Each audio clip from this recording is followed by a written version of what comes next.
Hi everybody, I'm Dee. And I'm Jay, and we are ParoDeeJay. ParoDeeJay. Welcome to episode 3 of questions and answers from the World Cruise Pole-to-Pole Grand Voyage on Holland America's Volendam. And extras.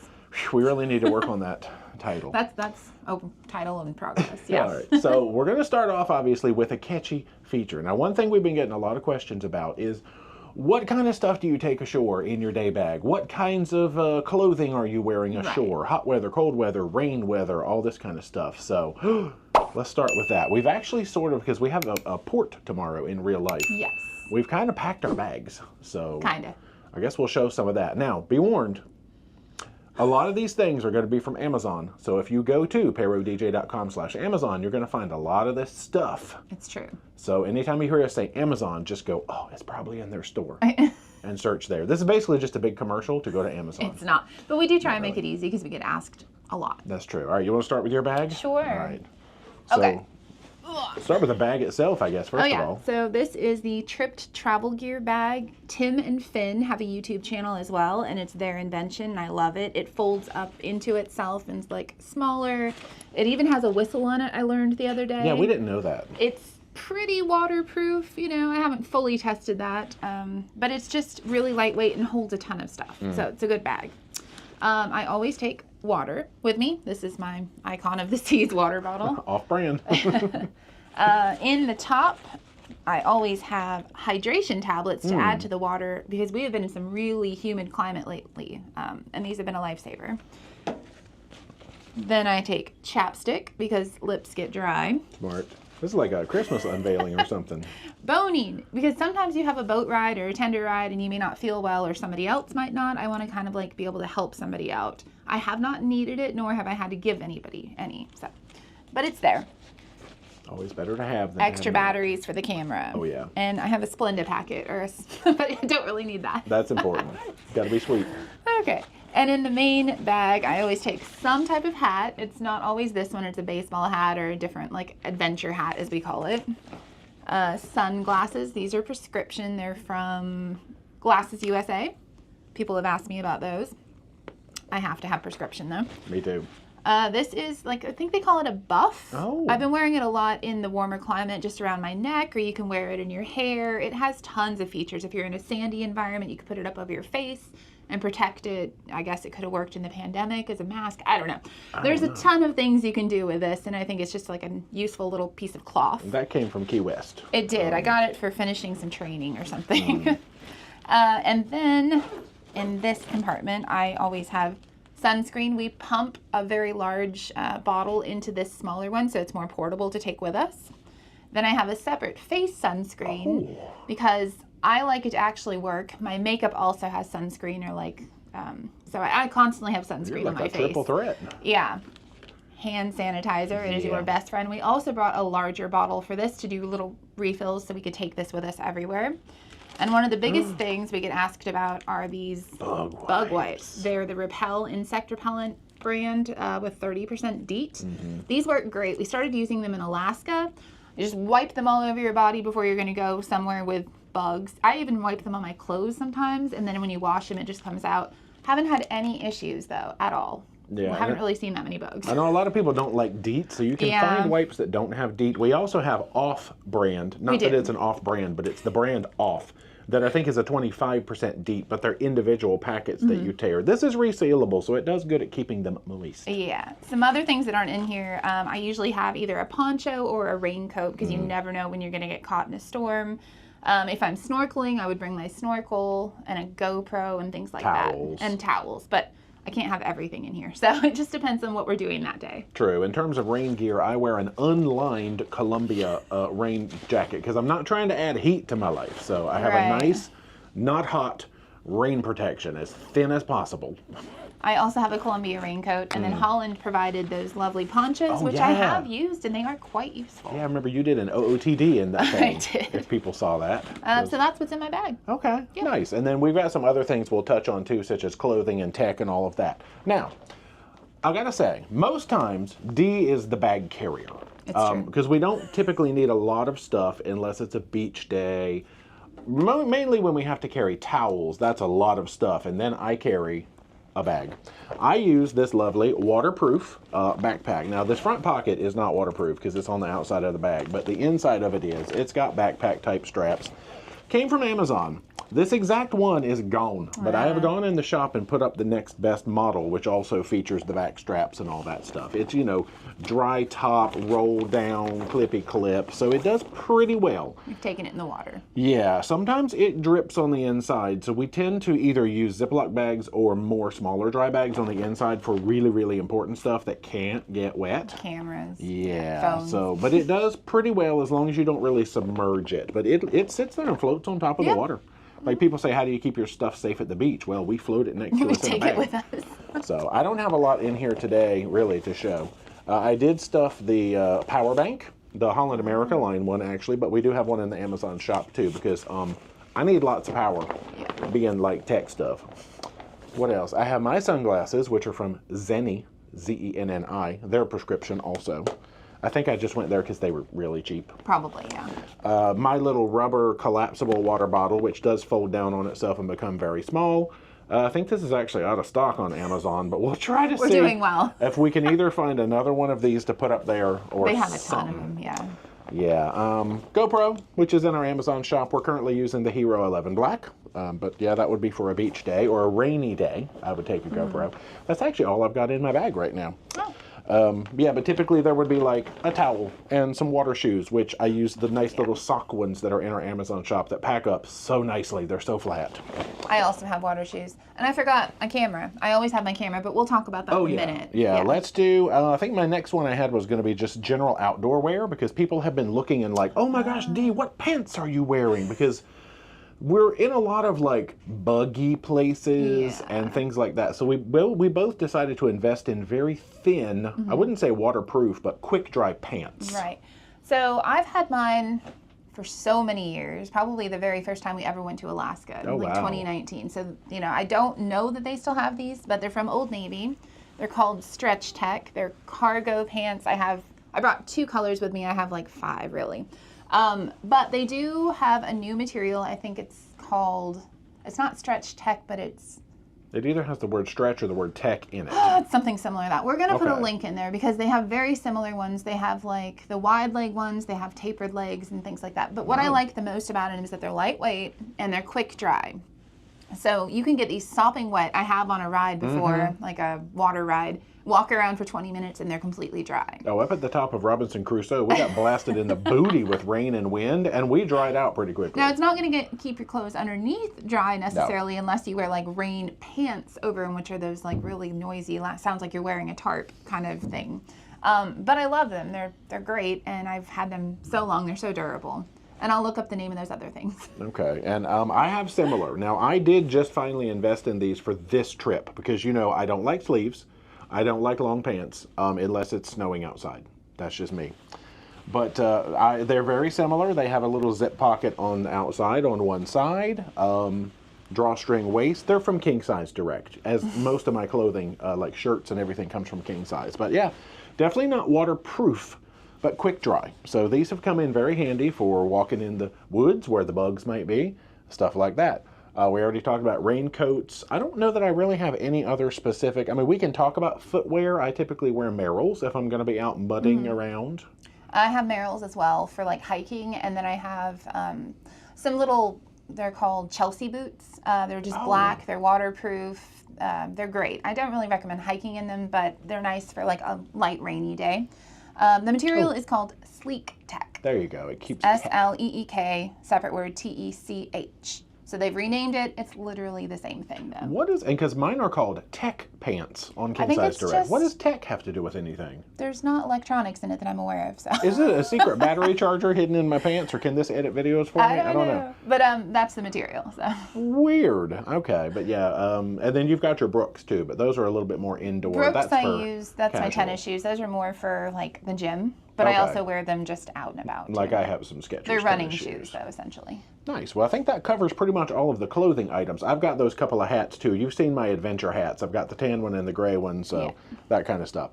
Cameras and technology, because you know what? One of the number one questions we get is, what the heck camera does Photos by Dee use? And my answer is, good gosh, it's got a lot of numbers in it, and I can never remember. but it's always been in our Amazon shop. And if you look in the description of any video we've done pretty much over the last, I don't know, 10 years, the camera is in there. So you are currently using a, look how small this is. Look, it pops open.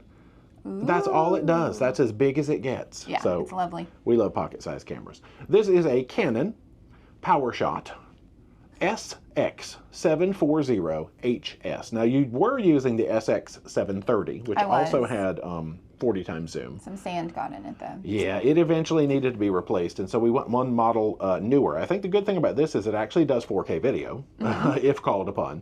But yeah, the SX740HS. So what do you like about it? It's 40 times zoom. It's lightweight. It's pretty stable. The zoom is amazing. Once you get it locked in, so you can kind of push the button and kind of lock it in, like to hold it still.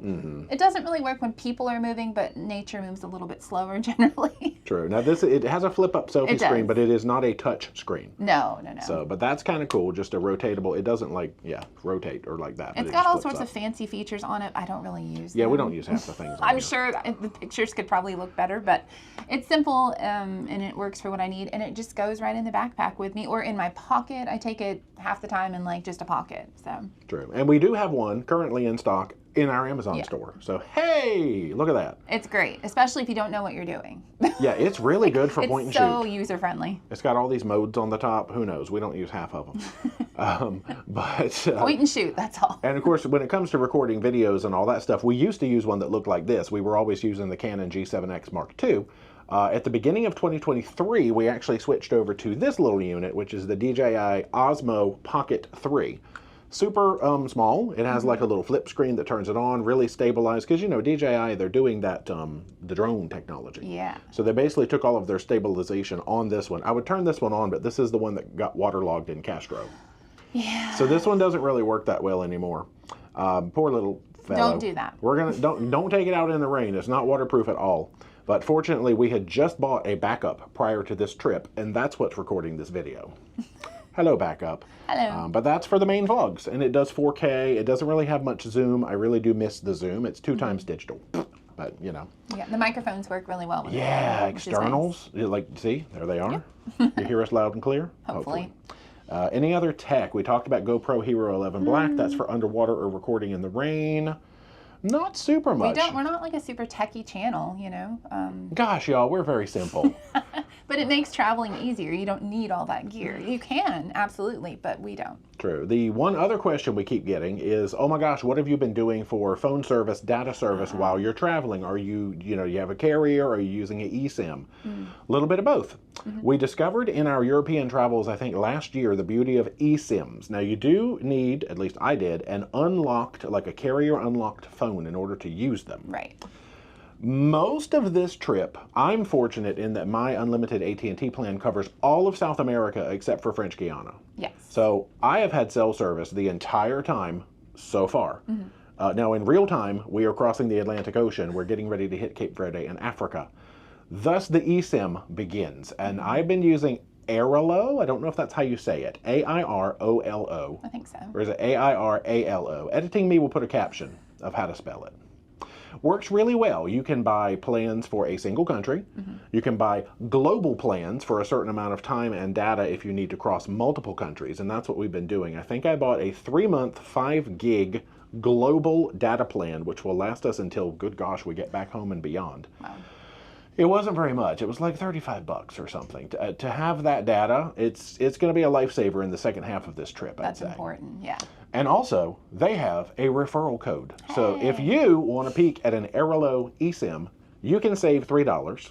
And if you use our code, they'll send us $3 to use on future Airalo purchases. So we each save $3. It is JAYPDJ. I don't know why the code is just my name. But anyway. It's your thing. Yeah, and so JAYPDJ, JAYPDJ, and if you punch that in as a referrer, you'll get $3 off your first plan, I guess, or something. So. But we've used it before, and we're about to use it again. It's fine. Like, it works great. Yeah, we are not sponsored by Airalo. No. We've just used them, and we liked them, and they have a referral program. I mean, everybody who uses them gets a referral code. Yeah. So, hey.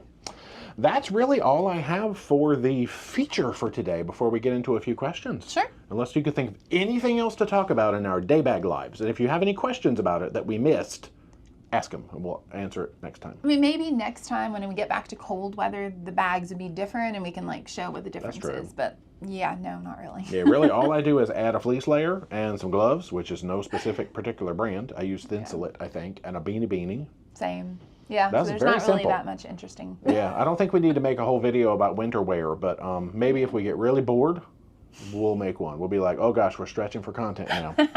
All right, so let's jump into some questions. And as always, these have been gleaned from the previous 2 episodes. If you leave a question here in the comments of this video on YouTube or this post on our Facebook page, that's where we're pulling questions from. Yeah. So, all right, starting off with a couple of quickies. Okay. Would you do a souvenir haul at the end of the cruise? Yes. Yes. We are also showing in the videos when we purchase them, like what they are at the end or like right before we go to dinner. So be sure to watch that too. Yeah, I don't think we bought anything that we haven't actually talked about, but maybe we'll do like one massive wrap up or something at the end. And we're not buying a ton. No, we were thinking maybe like one thing per country or just something that was culturally significant, like your Panama hat or your alpaca sweater. It really has to speak to us because like suitcases, you know, they're pretty full. That's true. We're using up toiletries, which is making space. But then we're putting stuff in there. Correct. Does Holland have washing machines on board for guests to use? No. I don't think any of their ships do. Or if they did, they don't now. That's a princess thing, y'all. Yeah. And a sometimes carnival thing and some other stuff. All right, so let's get into the slower questions now. How does the laundry service, speaking of, handle special instructions? I don't know because none of my clothing requires special care. Normally, I think what they do is wash hot, dry hot. All of my clothes love that. Jeans, the tech pants, bathing suits, t-shirts, underwear, these shirts. I'm not special, as it were. I have some special clothing that I have sent in and nothing has been shrinking, so that's good. I don't know. I feel like at one point we toured the laundry facilities and they said that they had something that detected what material it was. They did. And it knew like how to wash it, like delicate or not. I'm sure you can specify cold water. Cold water. We haven't had to do that though, and nothing has been amiss, which is great. And they will just press items for you as well, which is fantastic. Yeah, and I believe I've heard people in the past say that they've sent some stuff in just for like washing, not drying. Right. And they would return your stuff to you like folded and wet so that you could hang it in your room if you wanted to. I would recommend on a cruise not to bring super specific stuff like that. If you really care about your clothes, you know, just bring things that are durable that still look nice. Your silks and your cashmeres and your alpaca sweaters and your Panama hats. Well, I cannot wash the alpaca sweater, that's true. No, that's hand wash only, I think. It is hand wash only. Yeah. So, yeah, if it's really special to you, don't send it in. Yeah. But I believe that they are good about listening to your instructions if you... So, all right, let's get you number 2. Does this cruise lack anything compared to a shorter itinerary? And I'm assuming this means Holland shorter itinerary compared to this cruise, but I guess you can also just quickly compare it to other cruise lines. Yeah. Like what don't they do on here? Karaoke. Yeah. My one pet peeve with Holland, and it's not really a big thing, but they don't have karaoke. And on a cruise this long, I feel like they could change it up a bit, and I feel like a lot of the guests would love it. I think they used to in the past, and it probably didn't go over very well. Because probably nobody was good. They were singing off key. But they don't have to do it every night. They could do it once in a while. But if they don't have the equipment, I get it, you know. Yeah, true. It's expensive. And I think you said like silent disco. That's not something that they do on here. I can't really foresee that on here either. All right, so let's not. We'll try not to pick on Holland too much for things that they just don't do. I guess that's not a fair comparison. One thing that I did think was interesting, if this kind of pertains to the question, is that you really do have to think of this trip as one long cruise because I was thinking, oh, okay, each segment is going to get all the special things. Like, oh, we're probably going to have an orange party each segment. So I had planned in my brain, oh, there's going to be 4 orange parties. No, there's one. One, and it's going to be on King's Day. Sometime early May, end of April, something like that. Like one orange party. So something that is so quintessentially Holland, it happens one time on the whole Grand. And I did find that interesting. So a lot of people on the other segments just don't even get to experience it, which is kind of strange, but you know, I get it. Yeah, it's happening somewhere between Barcelona and Amsterdam or Amalden. I really have to. I've been saying that word so wrong. Same. It's something like Amalden, and let us know. It is. But I mean, otherwise, I can't really think of things. If anything, this cruise has a lot more. There's nothing it's really lacking. It is packed out with so many more things than the short cruise. There's like another fun event, like at least once a week. You know, they're definitely keeping the entertainment going and trying not to let people get bored, I think. So they're doing a fantastic job with it. Yeah, and keeping the dinner menus fresh, keeping the shows fresh. The shows are good. So. Yeah. All right, number 3 here. Do you ever fancy a night in with a movie and room service? We have taken many a night and just come back to read, watch TV. Not really room service. No, we've done room service 1 or 2 times and not really, Once. We've done it once. And it's free on here, and we underutilize just never remember it, For breakfast, we could do that. It's totally free. Yeah. Why are we not eating 3 meals a day room service right now? No, that's okay. We could order room service right now. Maybe it would come by the end of this video. Probably not. It's not that extensive of a menu for that. Actually, that's true. If I had to eat room service like every day for a week, I would quickly run out of things I liked, I think. But I do appreciate that it is included. Yeah, that's a really nice perk these days. But yes, we take lots of crash evenings. Some of those evenings where you see we're like, we come back to the room and we're like, let's throw it back to a show. It's because we just want to lay around and read books. Okay, it's not really TV. We've watched a few movies, but mostly it's reading. Yeah, it is. And working and stuff like that. Obviously. But, all right, oh my gosh. All right, number 4. We've been getting this question more and more lately, and I want you to, we're emphasizing the double punctuation marks and the capitalization. This is how it was written. D, how do you get your hair so shiny? What are your secrets? Please tell. Spill the tea, girl. First of all, thank you. I don't really know that it's super shiny, but I guess healthy hair is the main thing. I have not dyed my hair since before I met Jay. That's true. Not for any reason other than I just don't. I don't know why. I like the color of my hair. So it's not like fried, which is probably good. But for things I use... oh, wow. You're prepared. Look at this. Hey, y'all. I just use the Ship shampoo and conditioner because it's the Elemis brand and it's pretty good. I did buy some other shampoo in a port just because I like to change it up. But for like the hair health care... I use this Living Proof Perfect Day 5-in-1 styling treatment after I get out of the shower, just to kind of like put in the wet hair. And then before I do anything with heat, the most important thing is to do heat protectant. I have 2 different kinds, just depends, but this is the Dream Coat Supernatural Spray Protector. My sister gave me that for Christmas. Oh. Or I use the Tresemme Heat, but heat protectant is so important for your hair. Like, I can't stress that enough. And then after it's all dry and pretty, and this might be how it's shiny, is I use a hair oil. This is Ouai, or Ouai. I have no idea how you say it. I'm running out, so I bought another one in another video that you'll see at some point. But yeah, a little bit of hair oil goes a long way, and it's great. And then if I do like a slicked back look, I use this hair wax stick. And finally, for those days after the gym when I don't want to wash my hair afterwards, I use this Living Proof Perfect Hair Day Dry Shampoo. And most of these things you can get on Amazon. I usually get them at like TJ Maxx when they're on sale because they're kind of pricey. But yeah, that's my hair care routine. I gotta go look this stuff, put it up in our Amazon store now, because none of this stuff is in there as of the recording of this video. Sorry. And y'all, I don't do any of that. No. I use the Ship shampoo, and I put a towel over it when it's done, like dry it, and I brush. Just in case anybody's curious about my hair routine. Everyone wants to know. Yeah, they do, don't they? But he does do his own hair. So yeah, y'all saw my buzzers. My buzzers in the last video. Buzz, buzz. That's it. So y'all, now you know the secrets. It's not a secret, but yeah. All right. Let's see. Jay, this one's for me. All right. Oh, gosh. I'll try to keep this one brief. How did you learn to edit videos? Did you have any background, or did you learn as you went?